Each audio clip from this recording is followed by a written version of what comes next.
Good morning to all of you. आज हम लोग जीएसटी के बारे में पढ़ने जा रहे हैं कि जीएसटी आया कहाँ से और इसमें कौन कौन से जो टैक्सेस है उसका इसमें समाहित किया गया। तो सबसे पहले हम जीएसटी की बात करते हैं तो सबसे पहले हमारे पास क्या होता था कि उत्पाद कर, ठीक है, आपका बिक्री कर, ऐसे टाइप बहुत सारे जो टैक्सेस हुआ करता था जिसमें उपभोक्ताओं को अगर किसी चीज का कॉस्ट अगर 10 रुपये पड़ रहा है बनाने में तो उपभोक्ता तक आते आते वो 60-70 रुपये मतलब 60-70 तक पहुंच जाता था। ठीक है, 10 रुपये पड़ रहा तो 60-70 तक पहुंच जाता टैक्सेस। तो इन सब टैक्सेस को एक करके जीएसटी बनाया गया ताकि लोगों को जो कर भार है वो कम हो सके। तो जीएसटी ऐसे ही अपने आप नहीं आ गया, इन्होंने कई सारे देशों का जो है जीएसटी का पैटर्न पे अध्ययन किया। तो सबसे पहले ये फ्रांस 1954 में जीएसटी अपना चुका था, ये पहला देश था। उसके बाद आज के समय में 160 से ज्यादा देश जीएसटी अपना चुके हैं। हाँ, यूएसए जो है जीएसटी को अपने यहाँ अप्लीकेबल नहीं करवाया है। अलग अलग राष्ट्रों में अलग अलग रेट चल रहा है। जैसे ऑस्ट्रिया में 20% के आसपास जीएसटी का एवरेज जो है 20% चल रहा है। जॉर्डन में 16%, उसके बाद ऑस्ट्रेलिया में 10%, मलेशिया में 6% और कनाडा में 5% के जो औसत दर से जीएसटी प्रचलन में है। तो आइए जानते हैं कि जो जीएसटी है वो आया कहाँ से, उसका बैकग्राउंड कहाँ से हो रहा है, उसका पृष्ठभूमि क्या है। तो सबसे पहले देखिए, यहाँ पे मैंने इसको सरल तरीके से समझाने का प्रयास किया है। तो इसका इतिहास देखते हैं। 17 जुलाई 2000 से इसका प्रयास चालू हुआ था। राज्य के वित्त मंत्रियों की को उसमें सदस्यता लेना पड़ा, है ना। जितने भी राज्य थे उस राज्य के जो वित्त मंत्री होते थे उस कमेटी का जो उसको मेंबर बनाया गया एक प्रपोजल के साथ। दूसरा, 2004 में जीएसटी का सुझाव दिया प्रोफेसर केलकर जो है समिति ने उसे एक अध्ययन दल द्वारा दिया गया कि भाई जीएसटी भारत में होना चाहिए। इसके बाद 12 अगस्त 2004 को जो राज्य के वित्त मंत्रियों का जो समूह था, जिसको उच्चाधिकार समिति बोलते हैं, उसको जो है पंजीकृत किया गया। उसका पंजीकृत करके इसकी समिति का स्वरूप क्या उसको प्रदान किया गया। जब समिति बन गया तब वो काम चालू करेंगे। फरवरी 2006 पी चिदम्बरम, जो माननीय पी चिदम्बरम साहब है, उन्होंने जीएसटी को बजट बनाते समय 2006-07 में जो बजट बनाते समय 1 अप्रैल 2010 से जीएसटी को लागू करने के लिए उन्होंने उस बजट सत्र में घोषणा किया था। ठीक है, कि हम 1 अप्रैल 2010 से हम जीएसटी को लागू करेंगे। लेकिन किन्हीं कारणों से वो जो है लागू नहीं हो पाया। इसके बाद फरवरी में तो घोषणा हुआ, उसके फरवरी 2007 में यानी 1 साल बाद वित्त मंत्रियों की समिति द्वारा समय सीमा में कार्य पूर्ण करने हेतु अच्छा प्रयास किया गया। वो जो उनका जो समिति बना था उसने ये मान के चला कि जो हमने समय सीमा तय किया है जो अप्रैल 2010 है उस सीमा तक काम कर सकते, इसलिए उसने जो कमिटी जो बना हुआ था वो जी तोड़ मेहनत करके उसको एक संरचना देने का प्रयास कर रहे थे। असल सितंबर 2009 को कार्यदल का गठन किया गया कि अब इसको ज्यादा स्पीड से लाया जाए, इसलिए उसमें जो कार्यदल का गठन किया गया जिसमें किनको किनको शामिल किया गया। तो मुख्य सचिव, जो राज्य के मुख्य सचिव हुआ करते थे अलग अलग राज्यों के कर से संबंधित, उनको शामिल किया गया। वित्त और करारोपण सचिव, जो वित्त और करारोपण यानी टैक्सेस को देखते थे, उस सचिव को शामिल किया गया। और व्यापारिक कर का जो आयुक्त था, अलग अलग जो व्यापारिक कर होते थे उसका अलग अलग आयुक्त होते थे, उन सबको मिला करके एक कार्यदल यानी एक टास्क फोर्स गठित किया गया। इसके बाद नवंबर 2009 को केंद्र सरकार ने जो है समिति, ये जो ऊपर समिति बना हुआ था, वो समिति ने सुझाव दिया था। उस सुझाव पर उन्होंने क्या किया, जो भी निष्कर्ष निकाले थे जीएसटी पर, उस पर वो विचार विमर्श किए थे, जिसको बोलते हैं मंथन पत्र। उसने मंथन पत्र जारी किया कि हम किस निष्कर्ष पर पहुंचे हैं। मार्च 2011 115वां संविधान संशोधन में जीएसटी परिषद और प्राधिकरण के गठन का प्रस्ताव रखा गया कि हम अब जीएसटी परिषद का गठन करेंगे और उसके लिए जो है कैसे वो चलेगा उसके लिए हम एक प्राधिकरण, एक ट्रिब्यूनल बनाएंगे। इसके बाद नवंबर 2012 को एक committee on GST design, GST पर एक कमेटी डिजाइन किया गया कि वो कमेटी कैसे वर्क कर सकता है। इसके बाद 1 जनवरी 2013 को जो भी डिजाइन प्रस्तावित था कि ये डिजाइन होना चाहिए जीएसटी के लिए, तो उस डिजाइन पर विचार विमर्श किया गया था कि कैसे ये सही हो पाएगा ऐसा। और 115 जो संविधान संशोधन था उस पर क्या रिपोर्ट आया, उस रिपोर्ट को सदन में प्रस्तुत किया गया। मार्च 2013 में जीएसटीएन का मतलब होता है जीएसटी नेटवर्क, एन का मतलब होता है नेटवर्क, इसको जो है सेवा प्रदान करने के लिए ऑथराइज कर दिया गया। कोई भी चीज है जब तक सेवा प्रदान नहीं करेगा तब तक काम कैसे चलेगा। हम जीएसटी नंबर लेते हैं तो जीएसटीएन की बात करते हैं, वो सेवा है। अगस्त 2013 को संसदीय समिति द्वारा लोकसभा में रिपोर्ट प्रस्तुत किया।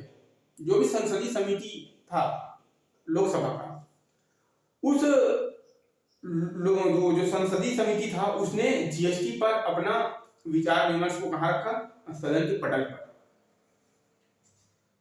सितंबर 2013 को फाइनल ड्राफ्टिंग हेतु विचार विमर्श की। अब इसको एक्चुअल में कैसा, हमारे पास देखिए हम क्या करते हैं, डाटा कलेक्ट कर लेते हैं, कलेक्ट करने के बाद उसको जमा लेते हैं, लेकिन क्या वो सही तरीके से जमा है, उसमें कुछ गड़बड़ियां तो नहीं है, उसको हम क्या करते हैं चेक करते हैं। तो फाइनल ड्राफ्टिंग के बाद कब, सितंबर 2013 को विचारार्थ के लिए भेजा गया। नवंबर 2013 में आवश्यक परिवर्तन, अगर कोई परिवर्तन आवश्यक है तो उसकी क्या किया गया, बैठक किया गया।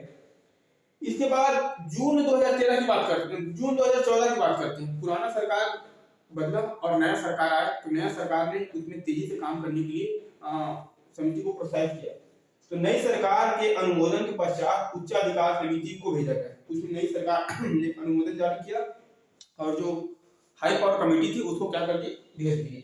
उसके बाद यहां से इधर देखिए 2014 में, दिसंबर 2014 में अरुण जेटली साहब ने क्या किए थे, लोकसभा में प्रस्तुत किया, जीएसटी को लोकसभा में प्रस्तुत किया। 6 मई 2015 को 122वां संशोधन 2014 पारित किया गया। जो ये संशोधन था, इस संशोधन को क्या किया गया, पारित किया गया। इसमें 122वां संविधान संशोधन है। इसमें राज्यसभा के 21 जो सदस्य थे उसको जीएसटी को भी भेज दिया गया कि भाई आप इसका अध्ययन करिए। इसके बाद जून 2016 को जीएसटी आदर्श प्रारूप जारी किया गया। वित्त मंत्रालय ने आइडियल कैसे होगा ये जीएसटी का जो प्रारूप क्या होगा, उसके लिए ये जो है आदर्श प्रारूप जारी किया वित्त मंत्रालय द्वारा। फिर अप्रैल 2017 को 4 विधेयक पारित किया गया, 4 बिल पारित हुआ, जिसमें CGST bill, IGST bill, UTGST bill और यूटीजीएसटी कंपनसेशन बिल, ये 4 बिल को पारित किया गया। और फाइनली 1 जुलाई 2017 को हमारे देश में जीएसटी लागू हो गया। अब जीएसटी जब लागू हुआ तो जीएसटी लागू करने का सरकार का मंशा क्या था, सरकार का उद्देश्य क्या था? तो सरकार का उद्देश्य था एक देश एक कर, यानी अलग अलग तरह तरह के जो तमाम कर हुआ करता था अलग अलग राज्यों में, केंद्र में जो वेरिएशन था उसको दूर करने के लिए यहाँ पे जीएसटी लागू किया, जिसका काम था एक देश और एक कर। निर्माण के स्थान पर उपभोग आधारित, पहले क्या होता था, निर्माण के स्थान पर जो कर लगता था, अब उसको निर्माण के बजाय उपभोग पर आधारित कर दिया गया। अब जितना उपभोग करेगा उस पे ऊपर वो टैक्स लगेगा। जीएसटी का पंजीयन करना, भुगतान करना और आईटीसी एक समान प्रक्रिया हो गई, जनरल प्रोसेस बना दिया गया। कास्केडिंग प्रभाव अवलोकन, कास्केडिंग प्रभाव होता क्या है? तो कास्केडिंग प्रभाव का मतलब होता है कर के ऊपर कर जो लगता है उसको कास्केडिंग बोलते हैं। तो उसका जो इफेक्ट था उसको क्या कर दिया गया, हटा दिया गया। मान लीजिए हमने 10 रुपए का सामान खरीदा, 10 रुपए सामान खरीदने के बाद इसको हमने जब बेचा तो 10 का और 10 जोड़ लो, 110 हो गया। 10 पे 10 1 रुपया और जोड़ोगे 11 हो जाएगा। 11 पे 10%, ऐसे करके उसके ऊपर बढ़ता जाता था। तो यह कर प्रभाव, कास्केडिंग प्रभाव का विलोपन कर दिया गया। अधिकांश अप्रत्यक्ष कर विलय, जनरली जो बहुत सारे जो कर के जो एक दंड था उसको क्या कर दिया गया, विलय कर दिया गया ताकि लोगों को कर भार कम हो सके। इसके बाद भ्रष्टाचार और अपवंचना पर रोक, बहुत सारे तरीके से भ्रष्टाचार होता है। अरे मेरा इतना बकाया है, चलो हम थोड़ा सेटलमेंट कर लेते हैं।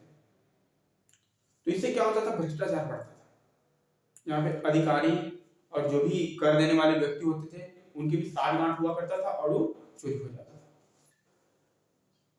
अधिक उत्पादकता, अब हमारा जो प्रोडक्टिविटी है वो इसमें ज्यादा होने लगी। जीडीपी में कर का भाग में वृद्धि, जो हमारा ग्रॉस डोमेस्टिक प्रोडक्ट है उसमें कर का जो भाग है उसमें ज्यादा, क्योंकि अधिकांश कर चोरी हो जाता था। चोरी होने की वजह से सरकार के पास राजस्व नहीं पहुंच पाता था। लेकिन जब ये जीएसटी लागू होने करने पे हमको जो अधिकांश जो कर है वो ज्यादा मात्रा में हमको मिलता जाएगा। आर्थिक विषमता में कमी, अलग अलग जो क्षमताएं थी, है ना, उस पे ये जीएसटी लागू होने से वो कमी आ जाएगा। ये उद्देश्य से जीएसटी को क्या किया गया, लागू किया गया। इसमें 7 तरह का टैक्स का रेट बताया गया, जिसमें 0%, जिसमें खाद्य हो गया, जो आवश्यक सामान है उसमें 0%, 2.25%, फिर 3% मिनिमम जो यहाँ पे इधर आइटम, फिर 5%, 12%, 18% और 28%। 28% सबसे अधिक दाम पे जो अल्कोहलिक वाले जो प्रोडक्ट होते हैं उस पर 28% लगाया जाता है। जब जीएसटी बनाया गया तो इस जीएसटी लागू किया गया तो इसका कुछ फायदा और कुछ नुकसान भी होता है। किसी भी चीज का फायदा और नुकसान जरूर रहता है। तो यहाँ देखिए लाभ क्या हुआ, संपूर्ण देश में एक बाजार, पूरे देश में कहीं भी जाओ एक ही रेट में सामान मिलेगा। दूसरा, निर्माण पर बल, हम ज्यादा प्रोडक्शन करने की बात करेंगे। राजस्व में सरकार की जो आय होगा जीएसटी होने की वजह से वृद्धि होता जाएगा। निर्यात पर 0% कर, जो हमारा निर्यात होता है उस पे सरकार क्या कर देता है, कर मुक्त कर देता है। आर्थिक विकास में वृद्धि, जब सरकार के पास कर ज्यादा आएगा तो उसको खर्च जो है आर्थिक विकास के लिए किया जाएगा। तो ऐसी परिस्थिति में हमारा आर्थिक विकास होगा। आईटीसी उपलब्ध, देखिए इनडायरेक्ट टैक्स में क्या होता था, जब इनडायरेक्ट हम पढ़ते थे तो उसमें आईटीसी नहीं मिलता था। मतलब अगर हमने 10 रुपए का कर चुका दिया है सरकार को और 10 रुपए का कर चुकाने के बाद हमने जब खरीदा तो उसमें हमने टैक्स अगर 8 रुपए का दे दिया तो 8 रुपए हमको वापस नहीं मिलता था। तो यहाँ पे लेकिन आईटीसी उपलब्ध है, अगर आपने ज्यादा पे कर दिया है जीएसटी तो हमको उसको रिटर्न मिल जाएगा। रिटर्न का नहीं मतलब क्या, अगले बार जब हम पटाएंगे तो उसको उतना रुपए कट करेगा, सेटअप कर देंगे। ये काले धन की व्यवस्था का उन्मूलन, बता रहा हूँ कि काले धन कैसा होता था कि यहाँ पे सांठगांठ होने की वजह से बहुत तरीके का कर हुआ करता था, उसकी वजह से बहुत ज्यादा दिक्कतें आया करता था। तो उससे ज्यादा उसकी वजह से ना काला धन का जमावड़ा ज्यादा हो जाता था, तो उसका उन्मूलन कर दिया गया। करदाताओं के अनुकूल, ये करदाता के लिए अनुकूल हो गया। करदाता को कई प्रकार का टैक्स देना पड़ता था, अब उनको पता है सीधे जीएसटी देना है। कम कर वंचना, चोरी भी होगा तो बहुत कम मात्रा में चोरी होगा, ठीक है।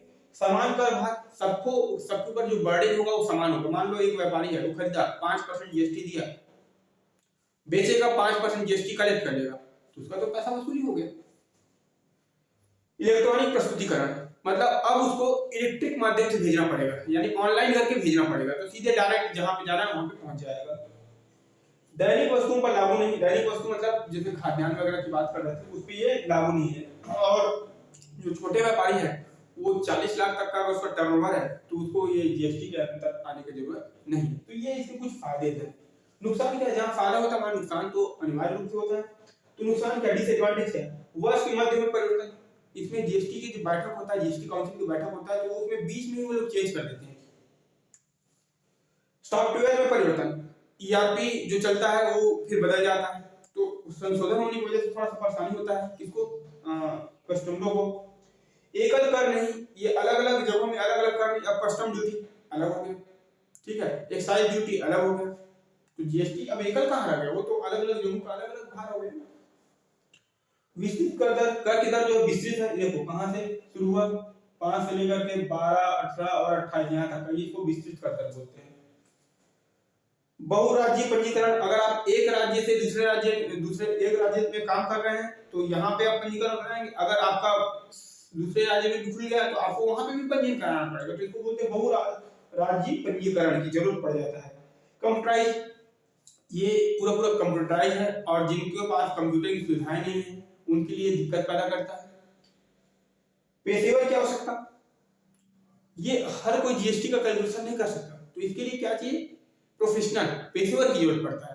तो पेशेवर की जब जरूरत पड़ेगा तो यहाँ पे क्या होगा, कास्ट में वृद्धि होगा, तो यही लिखा है परिचालन लागत में वृद्धि। तो ये हमारा जीएसटी का क्या है, कुछ दोष है कुछ गुण है, ठीक है। आप हमारे वीडियो को पसंद करते हैं तो लाइक करिए, शेयर करिए, सब्सक्राइब करिए। धन्यवाद।